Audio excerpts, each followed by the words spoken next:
Oke. Kirain deket loh. Di Gunung Kidul, kalau di sini kita mau order juga Mau ya. order juga ya. Itu Nah garing kalau ya. belalang kan ada sebagian orang suka mikir nih halal apa enggak nih belalang nih Iya. gitu kan. Terus kalau tadi kan tayangan kan berhubungan dengan yang diperdebatkan juga nih. Apakah tayangan tadi berhubungan dengan yang diperdebatkan itu adalah bangkai. Ya. Bangkai itu najis apa enggak? Dan Ya. bangkai apa aja nih Ustadz Syam? Mohon penjelasannya Ustadz, silakan. Coba nanyain tadi belalang halal apa enggak gitu. Belalang halal apa enggak? Coba tanyain guru kita ada yang pernah makan enggak gitu. Oh, Ustadz Maulana Ustadz Maulana pernah. Ustadz Maulana pernah makan. Waduh, Sekarang yakin enggak kalau halal? Kalau Ustadz Maulana udah makan? Ya halal. Ya Udah. halal. Baiklah, bismillahirrahmanirrahim. Alhamdulillahirabbil alamin. Allahumma shalli ala sayyidina Muhammadin wa ala alihi wa sahbihi wasallim.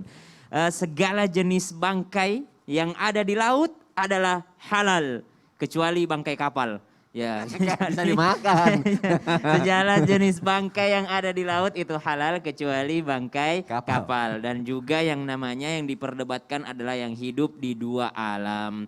Termasuk diantaranya kura-kura. Maka dari Syafi'iyah mengatakan bahwasanya kura-kura nggak boleh untuk dimakan. Kenapa? Karena dia hidup di dua alam. Nah, segala jenis yang ada di laut tersebut maka dia halal walaupun dia berstatus sebagai bangkai.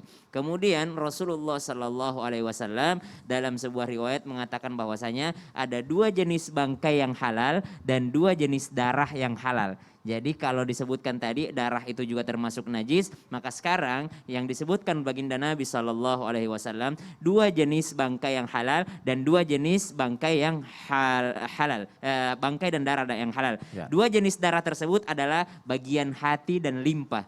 Jadi itu kan terbentuk dari darah. Jadi bagian hati dan limpa dari kambing, dari onta, dari sapi, dari ayam, maka itu adalah halal. Ataupun dari segala macam binatang yang boleh untuk dimakan. Kemudian dua jenis bangkai yang halal kata baginda Nabi SAW, apa itu? Yakni bangkai ikan dan juga bangkai daripada belalang. Jadi halal lah belalang tersebut untuk dimakan. Nah sekarang pertanyaannya, najis apa enggak ya? Kalau halal ya berarti udah enggak najis tadi. Najis, ya. Nah, ulama mengatakan bahwasanya segala jenis hewan yang halal untuk dimakan dan disembelih itu maka mereka adalah statusnya walaupun itu bagian tubuhnya maka itu tetap tidak najis.